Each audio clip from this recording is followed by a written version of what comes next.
Keep it, Majesty, if you want. It's already here in my head. On one hearing only?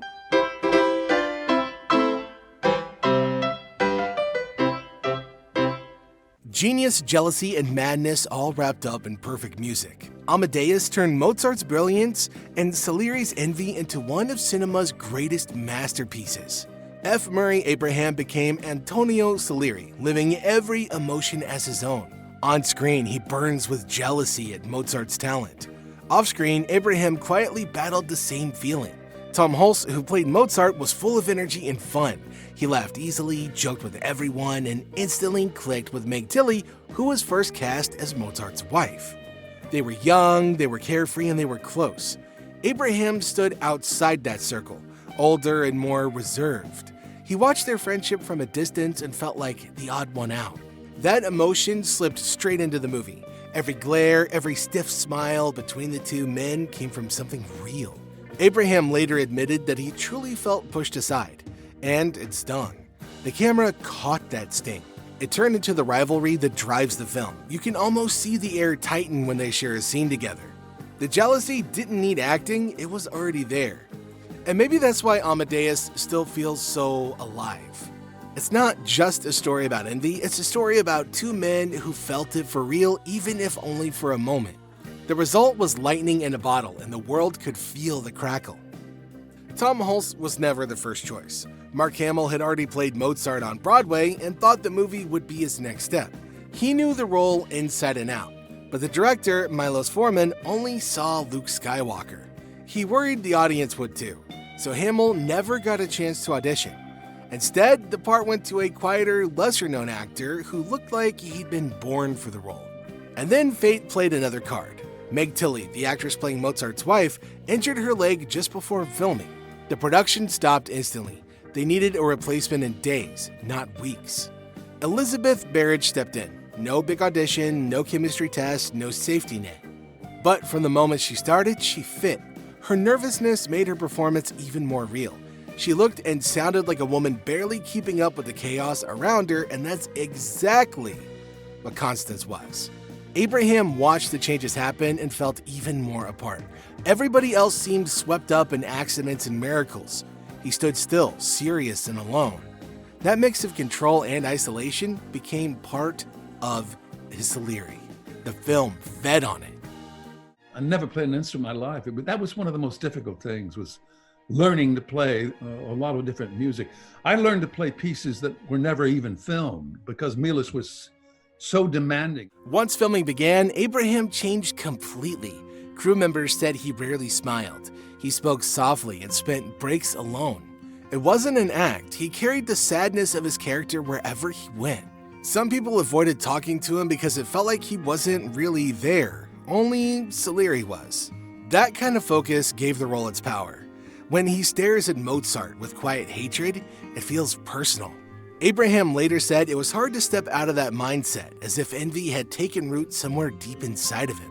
He made Salieri more than a villain. He turned him into a man who knows he'll never be great, but still worships greatness in someone else. When Abraham won the Oscar, everybody knew it was deserved. The performance was more than just skill. He gave everything to that role and walked away changed.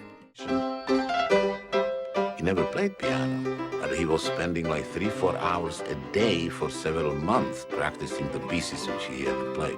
Tom couldn't play piano before Amadeus, but he knew pretending wouldn't be enough, so he practiced for hours every single day until his hands moved exactly like a real musician's. He studied the rhythm, the pauses, and how Mozart might have felt while playing. By the time the cameras rolled, he looked like someone born at the keys. Later, music professors watched the film frame by frame and were stunned. Every finger landed on the right key.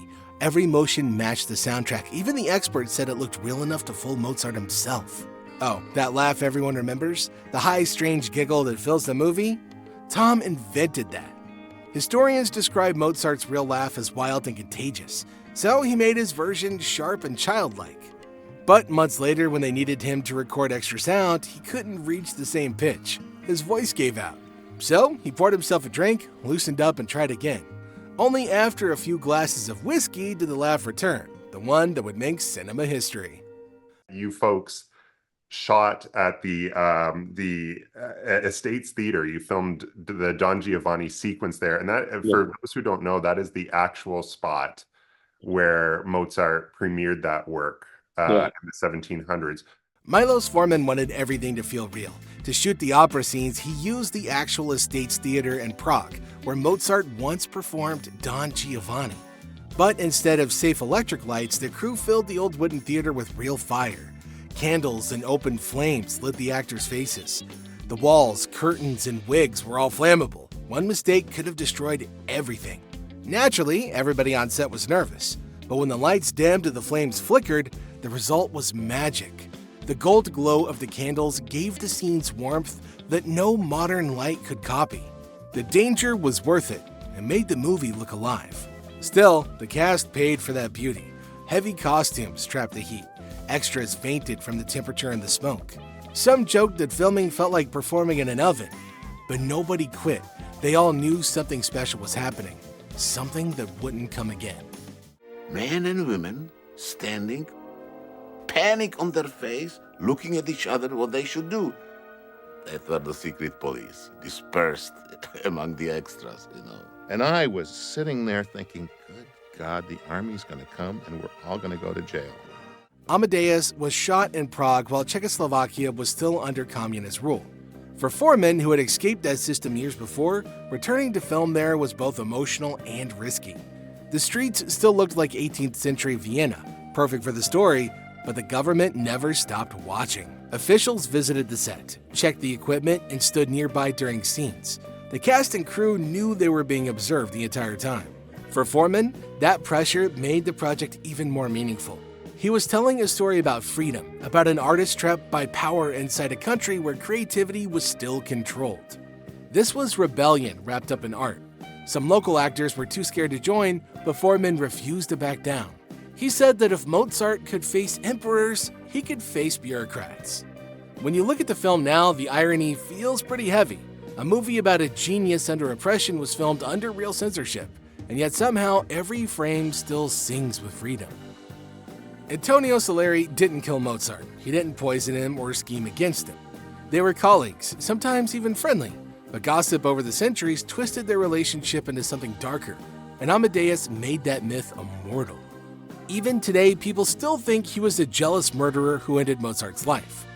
The truth is gentler. He admired Mozart's gift. He even taught some of Mozart's students after his death. What's really fascinating is how the movie changed both of their legacies. Mozart, once seen as a historical figure, became a global star again. After the film's release, his music topped charts. In 1985, his albums sold more than Madonna's and Bruce Springsteen's. Suddenly, classical music was kinda cool again. Teenagers hummed symphonies, radio stations played concertos between pop songs. My dear, I feel very defensive about it. I don't want to hear people put him down too easily. It was the music, if you take the time to listen, it's some really good stuff. But he was also, you see, I'm becoming defensive again. He was also extremely generous. Salieri, the so-called villain, also got a second life. People rediscovered his real compositions. His operas returned to concert halls. The movie that cursed him also rescued him from oblivion. In a strange way, both men won. When Amadeus came out in 1984, nobody thought it would succeed. It was slow, it was quiet, it was long, just another period piece with no great big huge stars. Looking back, it makes sense. Amadeus isn't really about powdered wigs or old music. It's about the pain of wanting to be great and realizing you'll never reach the heights of someone touched by pure talent. Every artist, every dreamer, every person who's ever compared themselves to someone better sees just a little bit of themselves in this film. Genius outlasts envy, and Mozart's laughter, that's gonna echo through time.